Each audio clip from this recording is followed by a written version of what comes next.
If no one is served by your dream, it may be ambition wearing the language of purpose. That statement should make you uncomfortable. Do not run from the discomfort. Examine it. We have become very skilled at giving spiritual language to personal appetite. We call it vision. We call it calling. We call it impact. But changing the vocabulary of a desire does not change its nature. So answer honestly. What do you want? Recognition, a platform, wealth, authority, achievement, influence. There is nothing wrong with answering the question, but now ask the question that exposes the motive. Who benefits if you receive it? If you become wealthy, who will your wealth strengthen? If you gain authority, whose condition will your authority improve? If your name becomes known, what problem will become smaller because people know it? If you obtain a platform, what responsibility will that platform help you carry? A dream may begin with what you desire. An assignment begins when another person's need enters the picture. It becomes serious when there is a real problem, a required contribution, and an outcome for which you are prepared to accept responsibility. Now understand me carefully. Ambition is not automatically evil. Ambition can wake you early. It can make you study, practice, build, sacrifice, and stretch beyond comfort. Ambition supplies energy, but energy cannot choose its own destination. Think of an automobile. The engine may be powerful, but you do not ask the engine where to go. The engine provides movement. The steering wheel provides direction. Ambition may be the engine of your development, but it must never become the steering wheel of your life. Power without direction does not guarantee progress. It may simply take you faster toward the wrong destination. We are going to test your dream in 5 areas: its source, its beneficiary, its definition of success, its response to obscurity, and its relationship to accountability. These 5 tests will reveal whether you want to carry a responsibility or merely possess the appearance of importance. Remember this: calling matures when significance gives way to service, when visibility gives way to responsibility, and when desire gives way to faithful work. The deepest question is not, what do I want to become? The deepest question is, what responsibility am I willing to carry for someone beyond myself? But before we can test your dream, we must define the 2 forces competing to direct it. We must understand with precision the difference between ambition and assignment. Ambition and assignment can look alike from a distance because both may produce action, sacrifice, and achievement. But they are not the same force.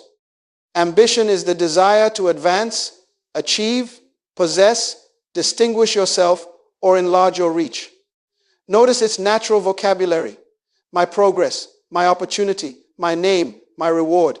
Ambition begins with the self and asks what life can give to me. Assignment is different. Assignment is a responsibility entrusted to you for the benefit of people, the resolution of a problem, or the production of a necessary outcome. Its vocabulary is obligation, contribution, stewardship, and service. Ambition asks, how far can I go? Assignment asks, what must be done? Ambition asks, who will notice me? Assignment asks, who will be affected if I neglect this? Do not misunderstand this teaching. I am not asking you to become passive, timid, careless, or afraid of achievement. Small thinking is not humility. Poor work is not spirituality. Refusing to develop your gifts does not make you noble. Healthy aspiration is valuable, but only when it bows to a responsibility greater than personal elevation. Think about fire. Fire can cook your food, warm your home, power machinery, and give light. But the same fire, without boundaries, will consume the very house it was meant to serve. Ambition is like fire. Disciplined ambition energizes service. Ungoverned ambition eventually uses people as fuel. Write this sequence down. Desire produces energy. Assignment supplies direction. Discipline creates capacity. Service produces value. Value earns trustworthy influence. The order matters. If you begin by chasing influence, you may manipulate people to obtain it. But if you begin with service, influence can emerge as trust produced by usefulness. A parent may desire to be admired, but the assignment is to nurture. A teacher may want a title, but the assignment is to develop understanding. An entrepreneur may want wealth, but the assignment is to create useful value. An artist may want attention, but the assignment is to communicate something worth receiving. A minister, manager, or public servant may occupy an impressive position, but a position is only a location. The assignment is the responsibility performed from that location. Your title cannot complete your assignment. Your applause cannot complete your assignment. Your intention cannot complete your assignment. Responsibility must become service, and service must produce value for someone beyond you. So remember the distinction. Ambition wants an opportunity. Assignment accepts an obligation. Ambition can provide energy, but only assignment can decide whom that energy must serve and what it must accomplish.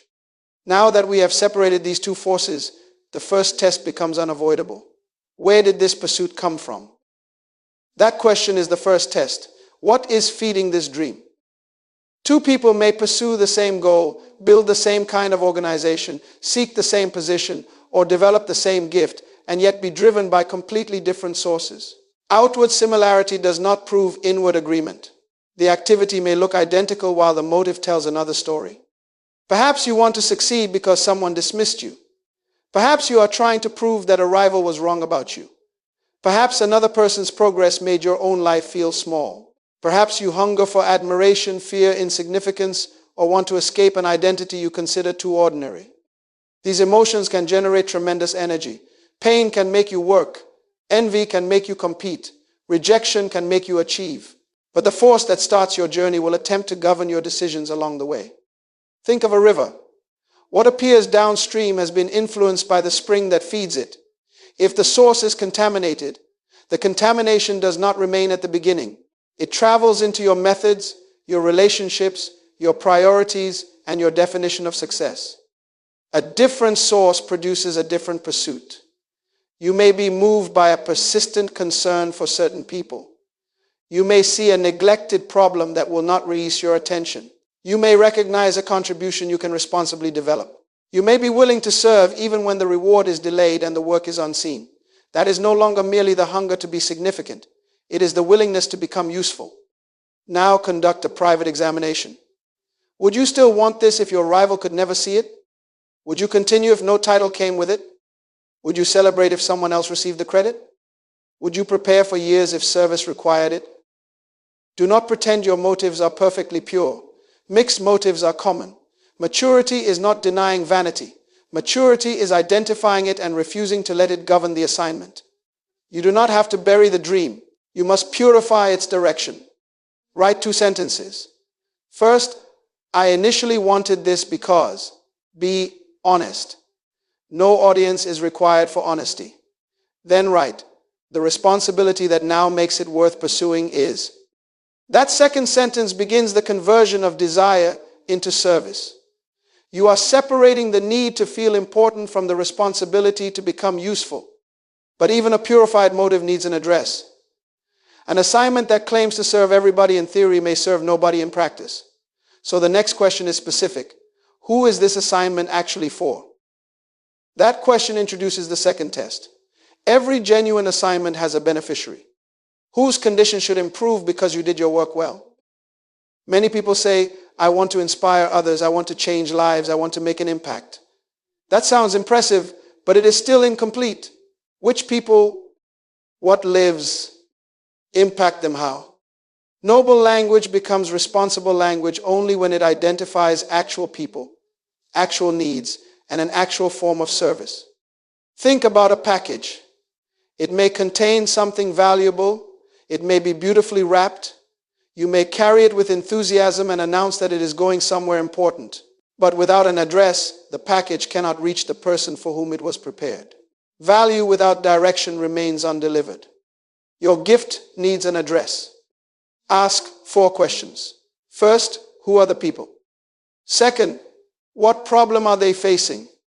Third, what do they need from you? Fourth, what would responsible help look like? Not impressive activity, not public performance, but useful service. Do not say everybody. That often sounds large while allowing you to remain vague. A teacher may serve a particular kind of learner. An entrepreneur may serve people with a particular need. A parent serves real children with distinct temperaments. A leader serves actual people, not an imaginary audience assembled to admire the leader. And understand this distinction. Serving people does not mean controlling them. Your assignment does not make you the owner of another person's decisions. You are responsible for your contribution. They remain responsible for their response. Service asks, what must I faithfully provide? Control asks, how can I force the outcome I desire? Those are not the same. Once the beneficiary becomes clear, your decisions begin to change. You choose language they can understand. You prepare for the problem they actually face. You design around their need. You adjust your schedule, strengthen your standards, exercise patience, and listen before assuming you already know everything. People are not props in your purpose story. They are not numbers for your ego. They are not scenery surrounding your success. If you need people merely to confirm your importance, you are not serving an audience, you are consuming one. Write this sentence and complete it honestly. My work is meant to serve by helping them. Do not reach for the grandest answer. Reach for the clearest one. When the beneficiary becomes specific, responsibility becomes measurable. And when responsibility becomes measurable, purpose can finally become practical. Now that you have named the person or group, the next question is unavoidable. What precisely are you responsible for delivering to them? Compassion may reveal a need, but compassion alone does not complete an assignment. Feeling something is not the same as carrying something. Concern may open your eyes. Responsibility must direct your hands. You must now separate three things: the people you intend to serve, the problem affecting them, and the contribution you are responsible for making. When these three are confused, effort becomes scattered. You stay busy, attend meetings, make announcements, and produce activity, but activity is not automatically service. State the problem without placing yourself at the center of the sentence. Do not begin with how gifted you are, how passionate you feel, or how impressive your vision sounds. Begin with what needs to improve. The assignment is not a stage upon which you become the hero. It is a responsibility through which you become useful. Now, you may not be able to solve an entire problem. You may not be able to repair every family, transform every institution, or meet every need in a community. That does not excuse you from doing your part. Maturity accepts limits without using limits as an excuse for neglect. Imagine people standing on one side of a river needing to reach the other side. Caring about them is good, but compassion does not carry their weight. The bridge must be designed, built, tested, and maintained. If it looks beautiful but cannot bear the load, it has failed in the very purpose for which it exists. Your service must be able to carry real weight. Intention tells us what you hope to do. Outcome tells us what your service was designed and disciplined to produce. Good intentions may begin the work, but defined responsibility makes the work dependable. Write this statement and complete all four parts. I am responsible to serve these people by addressing this problem through this contribution with this intended result. Do not skip the final phrase. A contribution without an intended result can become motion without direction. And do not allow the assignment to expand endlessly. If everything is your responsibility, nothing will receive your full responsibility. You must know what belongs to you and what does not. Clarity tells you what to prepare for. Clarity tells you what to evaluate. Clarity reveals where you need partners. Clarity allows correction because there is finally a standard against which the work can be examined. You are no longer saying, I want to help. You are declaring what you will carry, for whom, and toward what result. Once that responsibility becomes clear, the old scorecard can no longer remain in control. Status, applause, and recognition are inadequate measures. We must now redefine success. The third test is this: what result would make this assignment successful? Be careful, because the answer often arrives wearing familiar clothes. More income, a larger title, wider access, greater visibility, a growing audience, or public praise. We have been trained to measure progress by what can be displayed. If it can be counted, announced, photographed, or admired, we call it success. Resources matter. Growth can matter. Reach can matter. More capacity may allow you to serve more people and solve larger problems. But these things are tools, not verdicts. They may accompany fulfillment, but they cannot be the ultimate proof of it. Ambition measures how high the servant rises. Assignment measures how faithfully the responsibility is carried. Ambition counts attention. Assignment examines usefulness. You need a new scorecard. Write down 4 questions. First, was the promised work actually done? Second, was it done with integrity? Third, did my capacity to serve improve? Fourth, did the contribution genuinely help the intended beneficiary? Those questions are less glamorous than counting applause, but they are far more revealing. Applause can accompany poor service. Excellent service can occur in obscurity. Public reaction provides information, but it is not a complete moral verdict. Think about the difference between decoration and fruit. Decoration attracts the eye. Fruit nourishes a life. Decoration may be praised for its appearance, but fruit fulfills a useful function. Your assignment must eventually produce value beyond appearance. If people admire the branches but nobody is nourished, you have visibility without fulfillment. Now ask yourself, if public recognition disappeared, what private evidence would still tell me I had been faithful? Did I keep the promise? Did I tell the truth? Did I improve the work? Did I treat people with dignity? Did I leave the responsibility stronger than I found it? Do not despise growth, but do not worship it. Do not reject influence, but do not confuse it with faithfulness. Reach without usefulness is merely exposure. Status without service is decoration. Success in an assignment is not merely being seen doing something important. It is becoming trustworthy with something important. That definition protects you when praise increases, and it steadies you when praise disappears. But every scorecard must survive its most difficult environment. The real test comes when there is no audience to impress, no immediate reward to collect, and nobody appears to be watching. That is where ambition is exposed and assignment is strengthened. Obscurity is not automatically rejection. It is not necessarily punishment, and it is not wasted time. Obscurity is a diagnostic environment. It reveals what applause was hiding. Ambition resents hidden work because it cannot convert effort into attention. Assignment values hidden work because it understands that visible responsibility must be carried by invisible strength. Look at a tree. You admire what appears above the ground, the height, the branches, the fruit. But the visible life survives because of a structure growing where nobody applauds it. Roots do not receive attention, yet they carry the weight. They absorb nourishment, create stability, and prepare the tree to withstand weather. The invisible structure is not separate from the future fruit. It makes the fruit possible. Obscurity gives you room to practice without performance pressure. It allows you to receive correction without public spectacle. It exposes your motives, develops your skill, trains your consistency, and turns occasional effort into dependable habit. It is the workshop where capacity is built before responsibility becomes heavy. So examine yourself. Do you lower the standard when nobody checks? Do you keep learning when no opportunity is promised? Can you serve a small group with the same care you imagine giving a large one? Can you prepare without posting about the preparation?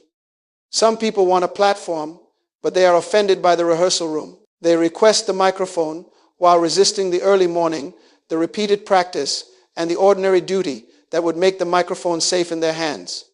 Do not misunderstand obscurity.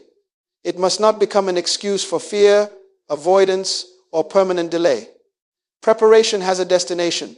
You are not hiding forever. You are becoming ready to respond when responsibility expands. Roots are hidden, but they are not inactive. Choose one unseen duty that directly strengthens your assignment. Set a clear standard for it. Perform it consistently. Do not announce every repetition in search of approval. Let the discipline produce evidence before you demand attention. Write this sequence down. Hidden discipline produces capacity. Capacity supports reliability.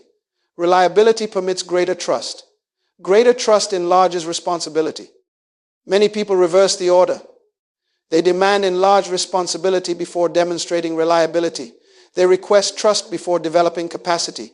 They want fruit without roots. But assignment respects process because other people will eventually bear the consequences of your preparation or your lack of it. The absence of an audience does not mean the absence of an assignment.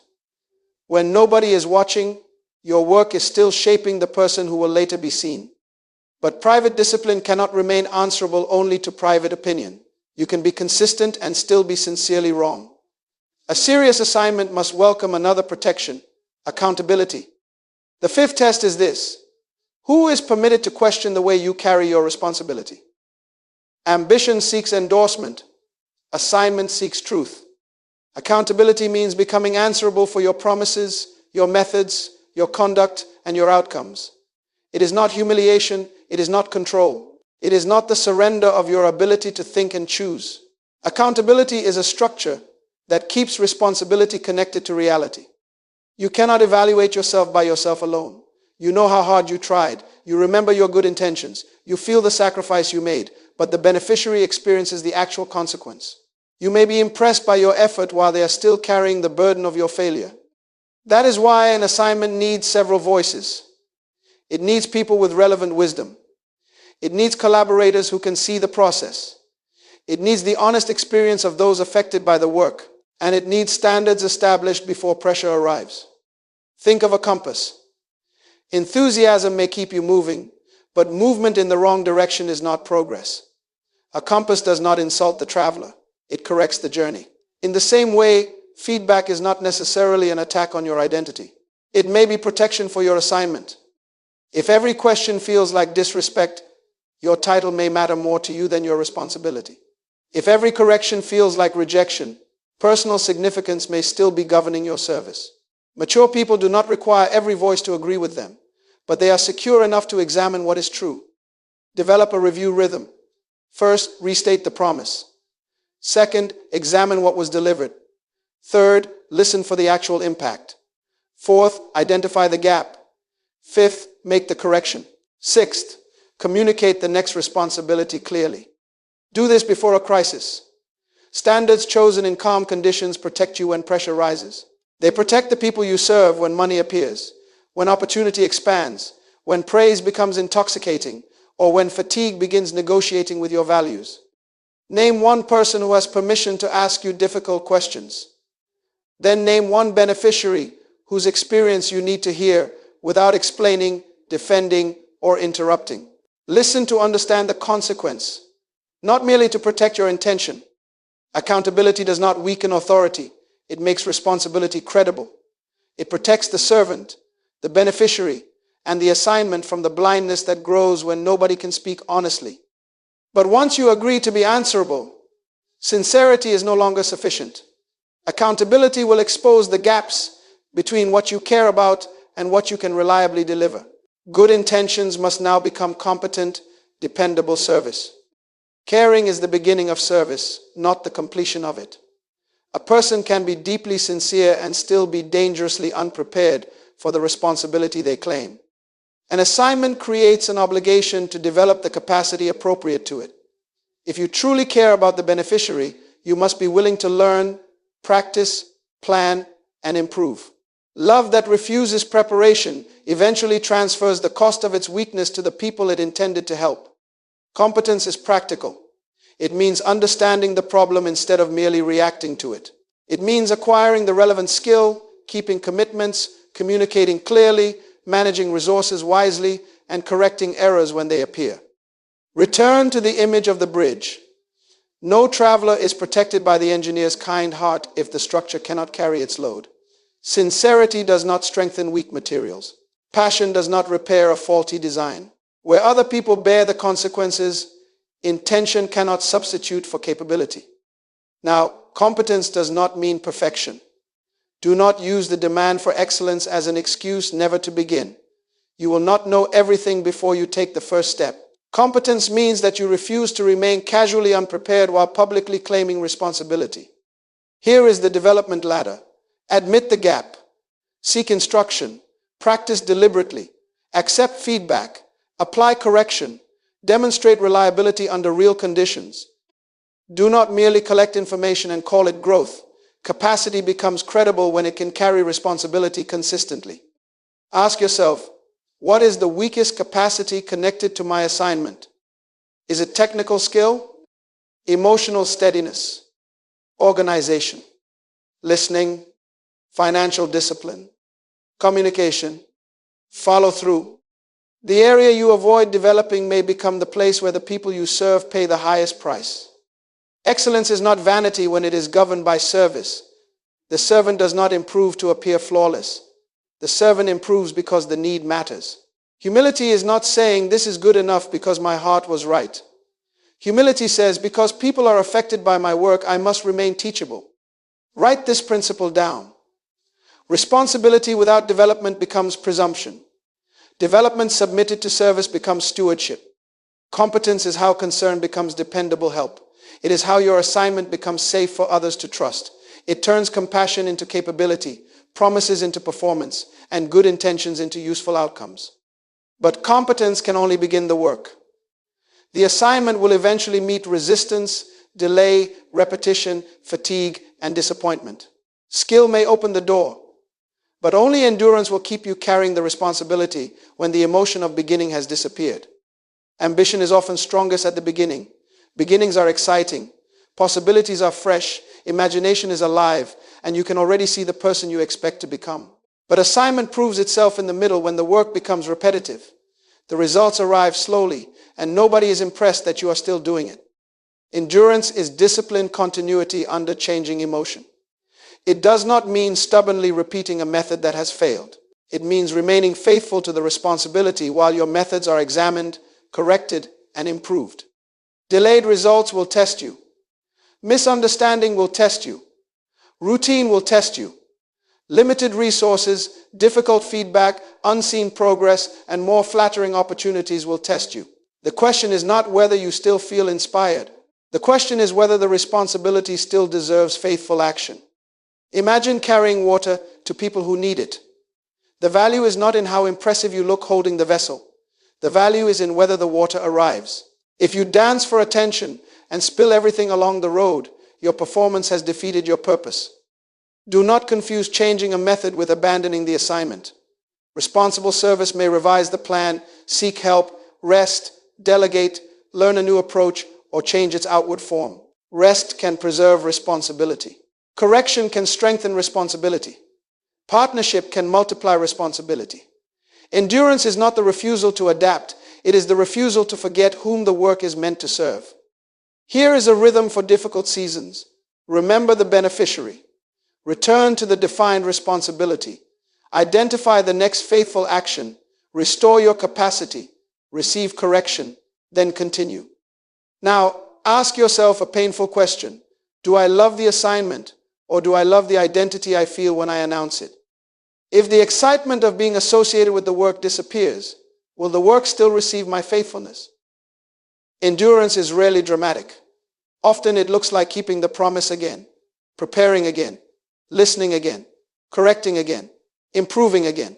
You may not feel heroic, but dependable service is not built from heroic feelings. It is built from repeated responsibility. Legacy is accumulated responsibility. Ordinary acts of faithfulness repeated until they become dependable value.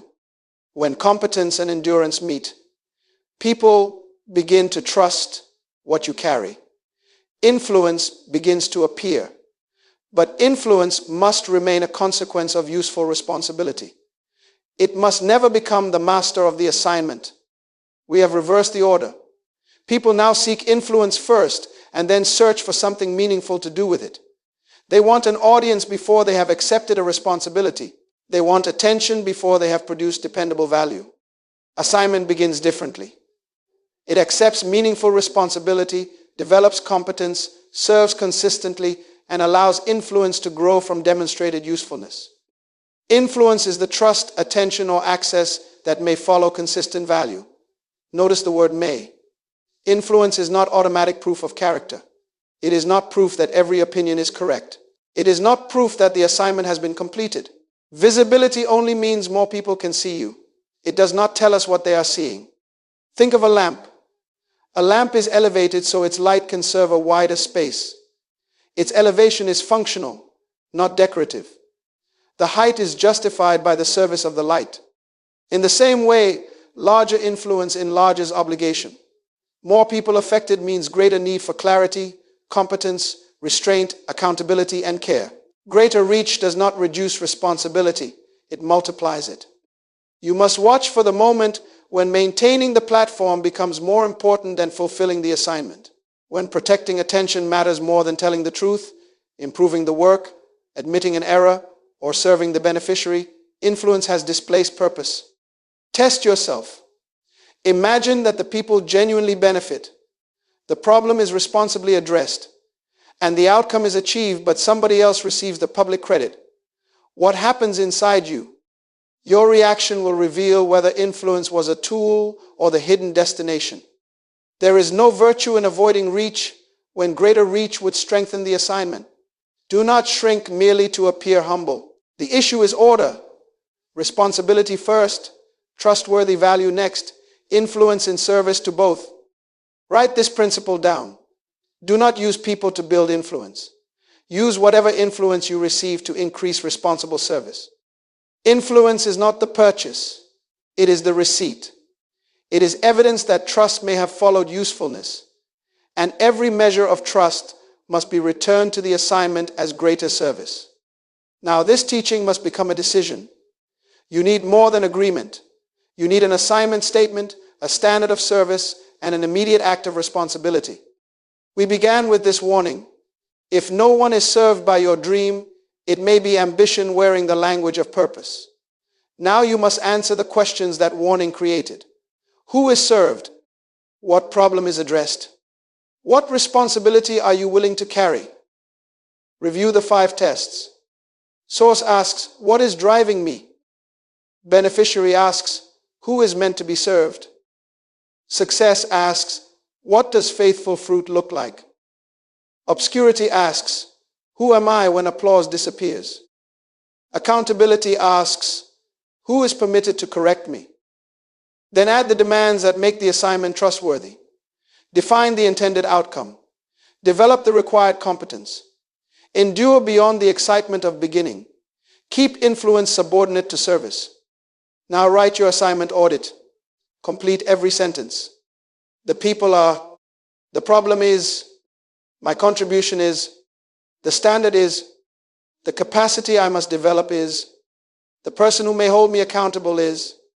The next faithful action is, do not leave that final line empty. Purpose that never becomes action eventually becomes imagination. Choose one step you can begin within the next day. Contact someone you are meant to serve. Clarify a promise. Schedule the training. Repair a neglected duty. Request honest feedback. Complete the unseen task you have delayed. You do not need importance without usefulness. You do not need visibility without responsibility. You do not need intention without competence. You do not need passion without endurance. And you do not need influence without accountability. Say this as a personal commitment. I will not make people the audience for my ambition. I will make my gifts answerable to the responsibility I have accepted. Your aspiration is not being destroyed. It is being disciplined. Your desire is not being buried. It is being directed. Your gift is not being diminished. It is being made fruitful through service. So pursue excellence. Build capacity. Welcome correction. Accept responsibility. Serve people with patience. Keep your promises when the room is quiet. And if influence comes, return it to the assignment as greater usefulness. Calling matures when significance gives way to service. Visibility gives way to responsibility. And desire gives way to faithful work. A mature calling is not proven by how important it makes the carrier feel.